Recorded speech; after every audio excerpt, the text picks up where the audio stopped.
زہرا رضی اللہ تعالیٰ عنہ کے دونوں شہزادے حسنین کریمین بیمار ہو گئے تو سیدہ نے منت مانگی کہ بچوں کو شفا ہوگی تو 3 روزے رکھوں گی۔ شفا ہو گئی، روزے بھی رکھ لیے۔ اور جب مولا علی شیر خدا روزہ رکھنے کے لیے بیدار ہوئے، سیدہ فاطمہ الزہرا بیدار ہوئیں تو امام حسن اور حسین بھی اٹھ گئے۔ 7-8 سال کی عمر، اماں جی ہم نے بھی رکھنا ہے۔ صبح کھجور اور دودھ سے روزہ رکھ لیا گیا۔ عین افطاری کے وقت مولا علی کہتے ہیں فاقے چل رہے تھے، کہیں سے میں جوں لایا تھوڑے سے، سیدہ فاطمہ الزہرا نے پیس کر روٹیاں پکائیں۔ وہ وقت جو بڑا مشکل ہوتا ہے افطار کا، کہتے ہیں اس وقت جب کھانے کے لیے بالکل ہاتھ آگے بڑھنے لگے اور امید تھی کہ ابھی سیدنا بلال اللہ اکبر کہیں گے تو روزہ کھلے گا، لیکن ابھی چند ہی منٹ رہتے تھے کہ دروازے پر ایک فقیر نے صدا دی۔ کہنے لگا سارے مدینے کے دروازے کھٹکھٹا آیا ہوں، قحط ہے، فاقہ ہے، اے رسول اللہ کے خاندان والو، میں یتیم ہوں، کسی نے بتایا ہے کہ اور کوئی دروازہ کھلے نہ کھلے سیدہ کا دروازہ تیرے لیے ضرور کھلے گا، کیا یتیم کو روٹی ملے گی؟ تو حضرت مولا علی نے بچوں کی طرف دیکھا ہی تھا کہ امام حسن ساری روٹیاں جا کے دروازے پہ دے آئے۔ کھجور اور پانی سے افطار ہو گیا۔ صبح پھر کھجور اور دودھ سے روزہ رکھا۔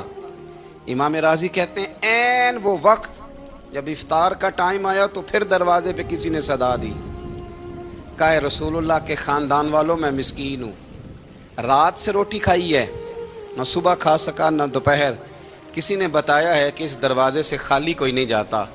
امام حسن نے پھر سارا لنگر اٹھایا اور پھر جا کے دے دیا۔ تیسرا دن پھر ہوا۔ مجھے لگتا ہے کہ جب افطار کا ٹائم آیا ہوگا نا تو یہ خود ہی سارے دروازے پہ دیکھتے ہوں گے، یہ کوئی آیا نہیں لینے والا ابھی تک، لگتا ہے کہ نظریں دروازے پہ تھیں۔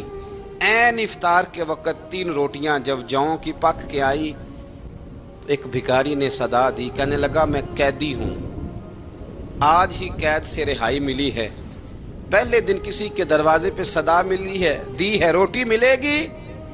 امام حسن وہ کھانا دے کے واپس لوٹے، کھجور اور پانی سے افطار ہوا، اور جیسے ہی مسجد نبوی میں تینوں باپ بیٹا نماز پڑھنے گئے تو مولا علی کہتے مجھے بتانا نہیں پڑا، رسول کریم نے میری طرف دیکھ کے فرمایا علی تیرا، فاطمہ کا، حسن اور حسین کا 3 دن والا عمل خدا کو بھی بڑا پسند آیا ہے اور محمد مصطفیٰ کو بھی بڑا پسند آیا، بڑا پسندیدہ عمل۔ میں کہتا ہوں کہ حضرت فاطمہ نے نا ان کی تربیت پہلے ہی کر دی تھی، 3 دن بغیر افطار کے روزہ رکھنے کی، وہ ٹریننگ گھر سے ہو چکی تھی۔ اب میدان کربلا میں 3 دن بھوکا پیاسا رہنا ان کے لیے مشکل نہیں تھا۔ حضرت جناب سیدہ زینب بنت ابی رافع کہتی ہیں کہ سیدہ فاطمہ الزہرا نا ایک دن اپنے دونوں شہزادوں کو لے کے، جب حضور کی طبیعت مبارک بظاہر علیل تھی جس میں حضور کا وصال ہوا، دونوں شہزادے لے کے سیدہ فاطمہ نبی کریم کی بارگاہ میں گئیں، کہنے لگی یا رسول اللہ میرے بچوں کو کچھ دیجئے سیدہ پاک۔ تو حضور اٹھ کے بیٹھ گئے، اس کندھے سے امام حسن کو لگایا اور اس سے امام حسین کو لگایا اور فرمایا فاطمہ یہ جو میرا حسن ہے نا اس کو میں اپنی ہیبت اور سرداری دیتا ہوں، اور فرمایا یہ جو میرا حسین ہے نا حسین کو میں اپنی جرت اور سخاوت دیتا ہوں، میرا حسین جرت مند ہوگا اور سخی ہوگا۔ داتا گانج بخش علی حجویری، امام الاولیاء، سید الاصفیاء، داتا صاحب کشف المعجوب میں فرماتے ہیں ایک دن نا امام حسین کے پاس ایک شخص آیا بڑی دور سے کچھ مانگنے کا، حضور کچھ دیجئے۔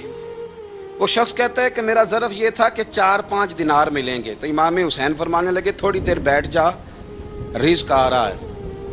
تو امام حسین کو حکومت وقت کی طرف سے نا 5 تھیلیاں ملی، جس میں ایک تھیلی میں 500 اشرفیاں تھیں، 5 تھیلیاں آئیں، لیکن اس کو آنے میں نا ذرا دیر ہو گئی۔ وہ 5 تھیلیاں جب آئی نا تو امام حسین اس کی طرف 5 تھیلیاں بڑھا کے نا، ذرا دیکھنا میری طرف غور سے، 5 تھیلیاں بڑھا کے نا تو فرمانے لگے میاں جتنا تجھے انتظار کرایا نا اتنی ہم تیری حاجت پوری نہیں کر سکے، تو یہ نہ محسوس کرنا کہ حسین کے دروازے پہ بیٹھا بھی رہا ہوں تو ملا کیا ہے، یہ نہ محسوس کرنا۔ وہ شخص کہتا ہے جب میں نے وہ تھیلیاں کھولی اور پھر میری نظر امام حسین پہ پڑی تو میرے اندر سے آواز آئی اگر حسین ابن علی اتنے سخی ہیں تو محمد عربی کتنے سخی ہوں۔ اگر یہ معیار ان کا ہے،